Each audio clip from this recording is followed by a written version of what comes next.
ఉత్తరకాలామృతం రాహుకేతుల యొక్క విషయాలు మనం బాగా శోధనగా చేసుకుంటూ వెళ్తప్పుడు నిన్న చెప్పుకున్నాము. యద్యద్భావగతో వాపి యద్యద్భావేష సంయుతో. నిన్నటి పాఠంలో జాతక చంద్రికలో ఉన్నటువంటి యద్యద్భావగతో వాపి యద్యద్భావేష సంయుతో తత్తత్ఫలాన్ని ప్రబలో ప్రతిషేతాంతమో గ్రహో అనేటువంటి శ్లోకాన్ని మనం అన్వయం చేసుకుంటూ జాతక చంద్రికలో ఆయన ఏ భావంలో రాహుకేతులు ఉన్నారో, ఏ భావాధిపతితో వాళ్ళు కలిసి ఉన్నారో వాళ్ళ యొక్క సంబంధాన్ని బేస్ చేసుకుని వాళ్ళలో తత్తత్ఫలాన్ని ప్రబలం, వాళ్ళలో బలమైనటువంటి గ్రహాల యొక్క ప్రభావాలని రాహుకేతులు వాళ్ళు కూడా అనుసరిస్తూ అవే ఫలితాలు ఇస్తూ ఉంటారన్నట్టుగా మనం చెప్పుకుని వచ్చాం. అయితే కాలామృతంలో యద్యద్భావగతో యదీష సహితో ప్రాగత్రిబంధకౌ తద్దాయేదిషతో త్రివీర్య సహితో ఖేటాన్ని రస్యేతరా అనేటువంటి శ్లోకాన్ని చెప్పుకుంటూ నిన్నటి రోజు మనం పాఠం చెప్పుకుంటూ ఇక్కడ సంబంధత్రయం కూడా తీసుకోవాలి అనేటువంటి అంశాన్ని మనం చెప్పుకున్నాం. అంటే వీక్షిస్తున్నటువంటి గ్రహం అనేది కూడా మనకి అక్కడ అర్థమవుతుంది. సంబంధత్రయం అంటే వీక్షణ, స్థితి, యుతి, వీక్షణలు, ఇవే సంబంధత్రయం. అందువల్ల ఇక్కడ కాలామృత గారు కూడా వీక్షణను కూడా తీసుకొచ్చాడు. అయితే మనకి పాఠం చెప్పినప్పుడు జాతక చంద్రిక ఇక్కడ కాంప్లికేషన్ పెరగకుండా ఉండేలాగా చూసుకోవాలి. అయితే జస్ట్ వీక్షణ మూలంగా కాంప్లికేషన్ పెరిగేదే ఉండదు. అది కూడా తీసుకుని మనం స్టడీ చేసుకుంటూ ముందుకు వెళ్తే మనకి విశేషాలను బయటకు వస్తాయి. అలాగే తుంగంతద్వృషభస్య వృశ్చికేతి స్యాద్రాహుకేత్వోర్ గృహే కుంభోళి అనేటువంటి శ్లోకం ద్వారా ఉచ్ఛ, నీచ, మూల త్రికోణ, స్వక్షేత్ర, మిత్రక్షేత్రాల యొక్క వివరాలన్నింటినీ కూడా వరుసగా మనం అంతా కూడా చెప్పుకుంటూ వస్తున్నాం. బాగానే ఉందండి. అయితే ఈ రాహుకేతువుల గురించి ఈ కాలామృతంలో ఇంకా విశేషాలు చెప్పుకుంటూ వచ్చాడు. శ్లోకాల రూపంలో సూత్రాలుగా ఇచ్చినటువంటి పాఠాలను కనుక మీరు అన్వయం చేసుకుంటే ప్యాటర్న్ ఒకటేగా ఉంటుంది. సబ్జెక్టు అనలైజ్ చేసే విషయంలో ప్యాటర్న్ అంతా కూడా ఒకటేగా ఉంటుంది. కేంద్ర కోణాధిపతుల యొక్క సంయోగాన్ని అభివృద్ధిపదంగా తీసుకెళ్లేందుకు వీలుగా మాట్లాడుతూ ఉంటాడు. షష్ఠాష్టరిప్ప స్థానాల యొక్క సంబంధాన్ని తిరోగమనానికి సంబంధించినటువంటి విషయంగా పరిగణనలు తీసుకుంటూ ఉంటాడు.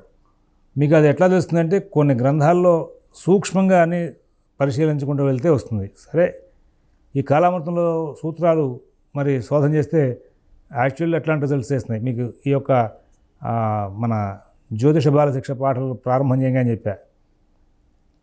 ఇక్కడ 2 సూత్రాలతోనే బివి రమణ గారు జాతకం చెప్పడం అలాంటి పుస్తకం ఒకటి 600 పేజీల పుస్తకం మొత్తం చదివితే ఈ ఉత్తరకాలామృతంలో చతుర్థ పీఠంలో ఉన్నటువంటి ప్రథమ, ద్వితీయ శ్లోకాలతోనే మొత్తం పాఠంలో వెళ్ళిపోయినట్టుగా మనకు కనబడుతూ ఉంటుంది. అలాగే ఆయన విశదీకరించి అనాలిసిస్ రాశారు. అట్లాంటి సూత్రాలను కొన్నిటిని ఇక్కడ వల్లించడం మూలంగా పరాశర విధానానికి సంబంధించినటువంటి గ్రంథాలు కొన్ని అలవోకగా వెళ్ళిపోతూ ఉంటాయి.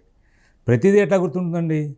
రవిళ్ళి 6వ ఇంట్లో ఉంటే ఏ ఫలితాలు ఇస్తాడంటే మనకి పాయింట్లు గుర్తుండాలంటే ఎట్లా ఉండాలి? వేదం వల్లించినట్టు శ్లోకం వల్లించాలి. మనం వల్లించాం. మనకి ఆ పాయింట్ గుర్తురాలని మాటి పుస్తకం తీసి చూడాలి. దానికంటే అసలు జనరల్ వే 6వ ఇంట్లో ఉన్నాడు యోగిస్తాడా, 7వ ఇంట్లో ఉన్నాడు యోగిస్తాడా, 8వ ఇంట్లో ఉన్నాడు యోగిస్తాడా యోగించడా అనే విషయానికి సూత్రం కనుక తెలుసుంటే ఆ దశాంతర దశ వచ్చినప్పుడు బాగుందయ్యా, ఇది యోగించే అవకాశం ఉంది. ఏ యోగం అండి? యోగం అంటే ఏమిటి అంటే ఆ గ్రహానికి ఉన్న ఆధిపత్యాల రిలేషన్స్తో ఉన్నటువంటి ఫలితాలు, ఆ గ్రహానికి జనరల్గా ఉన్నటువంటి కారకత్వాల యొక్క ఫలితాలు చెప్పి ఈ రకమైనటువంటి యోగాలు వచ్చే అవకాశం చెప్పడానికి ముందుకెళ్ళే అవకాశం వస్తుంది. అంతేగాని ఇంకా ఒక స్థానానికి అధిపతి ఉన్నాడు, ద్వితీయ స్థానాధిపతి, తృతీయ స్థానాధిపతి, చతుర్థ స్థానాధిపతి, ద్వితీయాధిపతి తృతీయంలో ఉన్నాడు, తృతీయాధిపతి చతుర్థంలో ఉన్నాడు, చతుర్థాధిపతి పంచమంలో ఉన్నాడు. ఈ ఫలితాలను ఎవడికి నోట్లో ఉంటాయి? ఎవడికి నోట్లో ఉండవు. అందుకోసం నేను నా పంచాంగంలో, పెద్ద పంచాంగంలో భావేశ బలాధ్యాయం, రాశిశీలాధ్యాయం, గ్రహశీలాధ్యాయం రాసిపడేసిన కారణమే. ప్రతి వాళ్ళు కంకణాలు, తర్వాత మళ్ళీ శాల్వలు, తర్వాత మళ్ళీ చక్కగా అవార్డులు ఇవన్నీ తీసుకుంటున్నారు. అవార్డులు తీసుకున్నాం, డాక్టరేట్లు తీసుకున్నాం, మరి కంకణాలు వేయించుకున్నాం అని చెప్పిన పండితులందరినీ కూర్చోబెట్టి, అయ్యా 6వ స్థానాధిపతి 8వ ఇంట్లో ఉంటే ఫలితాలు ఏంటి ఒకసారి చెప్పండి, గ్రంథంలో ఏముందో అంటే నోరు వెళ్ళబెడతారు. ఏమో చెప్పగలిగిన పండితులు ఉన్నారేమో, వాళ్ళందరికీ నమస్కారం. చెప్పలేని పండితులు ఎక్కువ మంది ఉన్నారు వాళ్ళ. ఇవన్నీ కాదు. ఒక సిద్ధాంతం అనేవాడికి నిజమైన అవార్డు ఏంటంటే తన దగ్గరికి వచ్చినటువంటి క్లయింట్ మళ్ళీ తన దగ్గర రావడమే గొప్ప అవార్డు. అంతే. అది మనకి రూపాయి లాభం దీంతో వస్తుంది, కానీ ఆ అవార్డుతోనో లేకపోతే ఆ డాక్టరేట్తోనో లేకపోతే ఇంకో దాంతో వస్తుందా, ఆ కంకణంతోనో, అవన్నీ అనవసరం. కాబట్టి జాతకంగా చెప్పుకుంటూ వెళ్ళాలి, చెప్పి దాన్ని సాధించాలి. అలా వెళ్ళినప్పుడు మీకు మీ దగ్గరకు వచ్చిన కస్టమర్లు మళ్ళీ మీ దగ్గరికి వస్తూ మా గురుగారు బాగా జాతకం చెప్తాడని ఇంకో కస్టమర్ తీసుకొస్తూ ఉంటే అది మీకు నిజమైనటువంటి అవార్డు. ఆ అవార్డుని అట్లా భరించాలి. అంతేగాని ఊరికే నాకు జ్యోతిషం మీద అవార్డులు ఉన్నాయండి, నాకు నేను జ్యోతిష్ శాస్త్రవేత్తలు బిరుదులు పొందారండి, ఏదో కంకణాలు వేశారండి, ఇవన్నీ ఎందుకు? వాటితో ఉపయోగం ఏం లేదు. వాటిని అన్నీ కూడా పక్కన పెట్టండి. ఒక జాతక యంత్రిక మీద చెప్తారా, జైమిని సూత్రాల మీద చెప్తారా, కేపీ సిస్టమ్ మీద చెప్తారా? ఇవన్నీ కాదు. మన దగ్గర వచ్చిన జ్యోతిష్యం ఎవరైతే అర్థే అయ్యి వస్తాడో ఆ అర్థించి వచ్చిన వాడికి మనం జాతకం చక్కగా చెప్పి వాడికి మనం చెప్పింది జరిగితే వాడు మళ్ళీ వచ్చి అయ్యా మీరు చెప్పారు జరిగింది నాకు ఆనందంగా ఉంది అంటే అదే నిజమైన అవార్డు. అలాంటి అవార్డులకు కనుక అలవాటు పెడితే గౌరవంగా ఉండదు. అంతేగాని బయట ఊరికే సభల్లో దృశ్యాలుగులు వేశారు, ఫోటోలు తీశారు, పేపర్లో వేశారు, ఊరేగించారు, ఇవన్నీ ఎవరికీ ఉపయోగం లేదు. వాటి మూలంగా ఒక కళ అంతే. కానీ నీ దగ్గరికి వచ్చిన జాతకం కనుక చెప్పించుకున్న వాడికి నువ్వు రిజల్ట్ కరెక్ట్గా చెప్తే కనుక నీకు నిజంగా గౌరవం అదే, నిజమైన గౌరవం అదే, నిజమైన బిరుదు అదే, నిజమైన కంకణం అదే. వాడు ఇంకో నలుగురు చెప్తాడు. అప్పుడు ఇంకా నీకు సర్వీస్ పెరుగుతుంది, ప్లస్ అడిషనల్గా నీకు బాధ్యత పెరుగుతుంది. ఇంకా నువ్వు శోధన చేసి ఇంకా వాడికి మంచి మంచి రిజల్ట్స్ ఇస్తున్నావా, అదే నీకు డాక్టరేట్. అంతే. అలాగా డెవలప్మెంట్ చూసుకోవాలి. ఈ నేపథ్యంలో మరి ఇక్కడ లగ్నాత్ కోణగతౌ చ విత్తమదనస్థానేశ్వరాభ్యాంతమఖేటౌ సంయుత వీక్షితో నిజదశా కాలే మృత్యుప్రదౌ నేత్రత్యోనగతో త్రికోణపతయుగ్దృష్టో ధనాయుఃప్రదౌ తద్భావేశ్వరయుక్త పాపఖచరో మృత్యుం విధత్తే నృణాం. లగ్నాత్ కోణగతౌ చ, లగ్నాత్ లగ్నం నుండి కోణగతౌ చ కోణాల్లో ఉన్నటువంటి అంటే మరి ఈ కోణాలంటే మీకు తెలుసు కదా. లగ్నస్థాంబు ఖభం చతుష్టమిదం కేంద్రాభిధం కంటకం తత్కేంద్రాత్ పరభం భవేత్ పణఫలం చాపోక్లివం తత్పరం భాగ్యం పంచమభం త్రికోణమి తత్కర్మాయ తద్భ్రాత్రాయ కర్మారిభం శ్లోకం చెప్పుకున్నాం కదండి. ఇక్కడ 5-9 స్థానాల్లో కనుక రాహుకేతులు ఉంటే ఉండగా విత్తమదన స్థానేశ్వరాభ్యాం అంటే 2వ అధిపతి కానీ 7వ అధిపతి కానీ సంయుత వీక్షతో కూడుకున్న వాళ్ళ చేత చూడబడ్డ నిజదశ కాలే మృత్యుప్రదో వాళ్ళ యొక్క దశలు అంతర్దశ వచ్చినప్పుడు మృత్యుప్రదం అవుతుంది, మృత్యునిస్తున్నారు. అదే నేత్రత్యోన గతో త్రికోణపతయుగ్దృష్టౌ ధనాయుఃప్రదో 2లో ఉన్నా 7లో ఉన్నా సరే ఈ రాహుకేతువులకి ఆ యొక్క పంచమాధిపతి అలాగే నవమాధిపతి ఇక్కడ త్రికోణం అన్నాడు కాబట్టి లగ్నాధిపతిని కూడా తీసుకోవాలి, లేకపోతే కోణం సెట్ అవ్వదు. వాళ్ళ చేతికైనా చూడబడుతుంటే ధనము ఆయుర్దాయం లభిస్తున్నాయి అని చెప్పుకుంటూ వచ్చాడు. ఇక్కడ యద్యద్భావగతో వాపి యద్యద్భావేషు సంయుతో తత్తత్ఫలాన్ని ప్రబలౌ ప్రతిషేతాంతమోగ్రహో అని చెప్పి జాతక చంద్రికలో గురువులు మనకి ఉపదేశం చేసినటువంటి సూత్రాన్ని బాగా పరిశీలించిన అలాగే ఇదే కాలామృతంలో యద్యద్భావగతో యది ఈషసహితో ప్రాగత్రి సంబంధకౌ తద్దాయేదిషతోత్ర వీర్య సహితో ఖేటాన్ నిరస్యేత్వాన్ అంటూ చెప్పుకున్నట్టు శ్లోకంలో బ్యాలెన్స్గా ఒక చిన్న మాట ఉంది. ప్రబలో ప్రతిషేతం అక్కడ కలిసిన వాళ్ళ చేత అలాగే స్థితిగా ఉన్న చోట ఆ రెండిట్లో ఏది ప్రబలం బాగా దాని యొక్క ప్రభావాన్ని ఇస్తాడన్నాడు. ఇక్కడ ఈయన కూడా సంబంధత్రయం అన్నాడు, తిథియుతి వీక్షణలు అన్నాడు. ఇక్కడ కూడా మరి సంబంధత్రయం అన్నప్పుడు వీటిల్లో కూడా ఆయన తద్దాయే దిశతోత్ర వీర్య సహితో ఖేటాన్ రస్యేతరాన్ అనే మాటలు చెప్పుకుంటూ వచ్చి వాళ్ళు ఇతరమైనటువంటి ఆ సంబంధాలు ఏవైతే ఉన్నాయో ఆ సంబంధాల్లో ఎవరైతే బలంగా ఉంటారో వాళ్ళ యొక్క ప్రభావాలు చెప్పాడు. మరి ఆ కలిసిన వాళ్ళ చేత చూడబడిచిన వాడి చేత ఈ రాహుగతులు ఉన్న వాళ్ళ చేత ఈ 3 స్థానాల్లో ఏవి బలంగా ఉన్నాయి అని నిర్ణయం చేసిన తర్వాత కదా వాళ్ళు చంపేస్తారా డబ్బు ఇస్తారా అని చెప్పేస్తుంది. అదేం లేకుండా ఇక్కడ సింపుల్గా లగ్నాత్ కోణగతౌచ విత్తమదన స్థానేశ్వరాభ్యాంతమఖేటో సంయుత వీక్షితో నిజదశ కాలే మృత్యుప్రదో అనేసాడంటే ఇప్పుడు లగ్నాత్ కోణాల్లో ఉన్నారు, బాగుంది, కోణ స్థితి మంచిదే కదా. కోణ స్థితి మంచిదైనప్పుడు మరి రాహుగతులు మంచి ఇవ్వాలి కదా.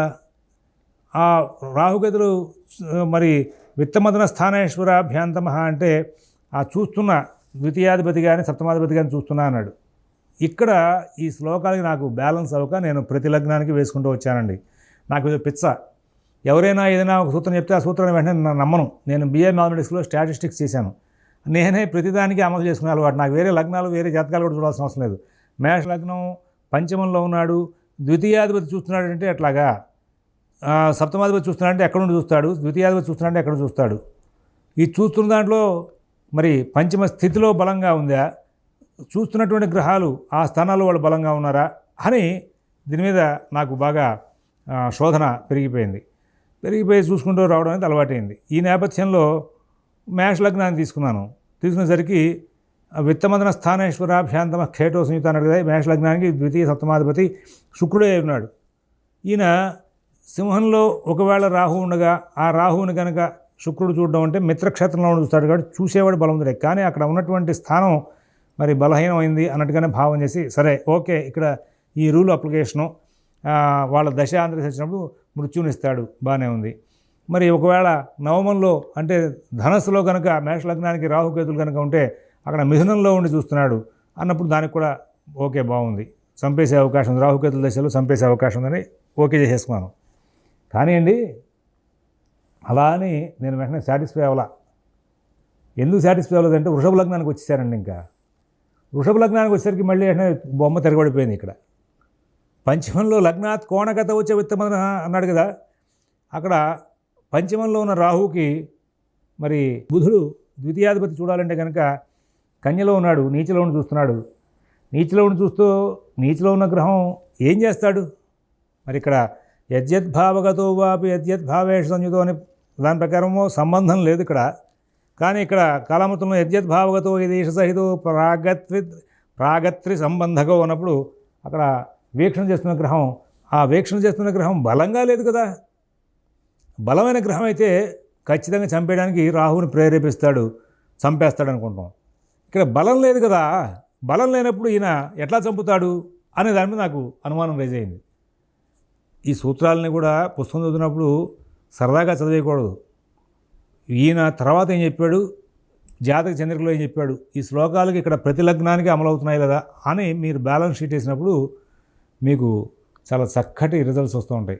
అలాగే ఇదే వృషభ లగ్నానికి నవమైనటువంటి మకరంలో ఉన్నటువంటి రాహుకి మరి కర్కాటకంలో ఉండి శత్రుక్షేత్రంలో ఉన్నటువంటి బుధుడు చూస్తుంటే ఏం బలం ఉందండి. బలం లేని గ్రహం చూస్తే కూడా చచ్చిపోయేంత ఫలితాలు ఇచ్చేస్తారా, ఎందుకు ఇస్తారు అనేటువంటి అంశం ప్రారంభమైంది. సరే అప్పుడు భావగతో వాపి భావేషంతో అంటే బాగుంది, కానీ సంబంధత్రయం అనేటువంటి మాట ఆయన చెప్పాడు. వీక్షణ చేస్తున్నటువంటి గ్రహాలు బలం లేని గ్రహాలు చూస్తే ఎట్లా వస్తాయి, దీని వెనకాలేమో మరి దృగ్బలం దిగ్బలం చేష్టాబలం నైసర్గిక బలం స్థానబలం అనేటువంటి షడ్బలాల సాధన దగ్గరికి వచ్చేసరికేమో చూస్తున్న గ్రహం చూసే గ్రహం అనేటువంటి విషయాల దగ్గరికి వస్తేమో ఆ గ్రహాల యొక్క బలాలను కూడా లెక్కేసుకోమన్నాడు. కాబట్టి ఇక్కడ ఈ సూత్రం నాకెందుకో కొంచెం అనుకూలం అనిపించలే. అలాగే నేత్రద్యూనగతో త్రికోణపతి దృష్టో ధనాధిపద ఉన్నాడు. ద్వితీయంలో ఉండి అక్కడ మరి త్రికోణాధిపతుల చేత చూడబడుతుంటే, లేదా సప్తమంలో ఉండి త్రికోణాధిపతుల చేత చూడబడుతుంటే అన్న అంశాల్లో మరి అక్కడ అన్ని లగ్నాలకి సమంగా ఈ రిజల్ట్ రాలా. మేషానికి వచ్చినట్టు వృషభానికి రాలా, వృషభానికి వచ్చినట్టు మేషానికి రాలా. దీని మీద ఈ లగ్నాత్ కోణగతోచ విత్తమందన స్థానేశ్వరాభ్యాంతమ ఖేటో సంయుత వీక్షతో నజదశ కాలేహ మృత్యుప్రదో అన్న విషయానికి వచ్చేసరికి ఈయన చెప్పాడు, కాలామృతంలో రాశాడు కాబట్టి ఇట్లా జరిగిపోతుంది అని మీరందరూ కూడా జబ్బలు గుద్దుకుంటూ ఈ సూత్రాలను అమలు చేసుకుంటూ వెళ్ళిపోతే అన్ని లగ్నాలకి సమమైనటువంటి స్థానం కనబడట్లేదు. ఈ 156వ శ్లోకం దగ్గర ఆగిపోయారా, మీరు అక్కడ ఆగిపోతారు. ఇంకా ఫలితాలు భేదాలు వచ్చేస్తూ ఉంటాయి. 162వ శ్లోకాన్ని కూడా స్టడీ చేశాక 162వ శ్లోకానికి 150వ శ్లోకానికి బ్యాలెన్స్ చేసి చూసారా, ఇక్కడ ఏ పాయింట్ ప్రతి లగ్నానికి వేయండి, ఆయన చెప్పినట్టుగా కోణాలన్నింటినీ వేయండి. అలాగే మరి చూస్తున్న గ్రహాలు అనేది ప్రతి స్థానానికి మార్చి వేయండి. అలా మొత్తం అంతా కూడా 3 పనులు 36 స్థానాల మీద కూడా మీరు రిజల్ట్ తీస్తే 18 అనుకూలాలు కనబడుతున్నాయి, 18 ప్రతికూలాలు కనబడుతున్నాయి. ఏమిటో అవుతుంది మరి నాకు వచ్చిన లాభం అంటే ఆయన అక్కడ దాంతో ఆపల. అక్కడ గొప్ప విశేషం ఏంటంటే అది ఆపల. మన బుద్ధి ఎప్పుడు కూడా జాతకంలో కోణంలో ఉన్న రాహువు, కోణంలో ఉన్న కేతువు అని పరిగెత్తూ ఉంటుంది. అలా అంటప్పుడు మనకి ఈయన బాగా చెప్పాడురా, ఈ సూత్రం తప్పు చెప్పాడురా అనే భావనలు వస్తుంటాయి. అలా కాకుండా ఈ తర్వాత శ్లోకాల్లో తావేవ స్థిర చంచల క్షసహితో కేంద్ర త్రికోణాధిపైర్యుక్తానప్యుభయోశ్చ యశుభగృహేణ స్యాస్మనాన్ మహాభాగ్యద అలా శ్లోకాల తర్వాత శ్లోకాలకు వెళ్ళినప్పుడు ఎస్ ఈయన చాలా డీటెయిల్ వర్క్ చేశాడు ఈయన మీద మనకి చెప్పాడు. లేకపోతే గ్రంథకర్త అవుతాడా ఆయన? చాలా గొప్పదైనటువంటి గ్రంథాన్ని రాసిచ్చాడంటే చాలా గొప్ప ఆలోచన చేసి రాశాడు ఈ పుస్తకంలో ఉన్న సూత్రాలన్నింటినీ. వాటినన్నింటినీ కూడా మరొక ఎపిసోడ్ చూద్దాం. స్వస్తి.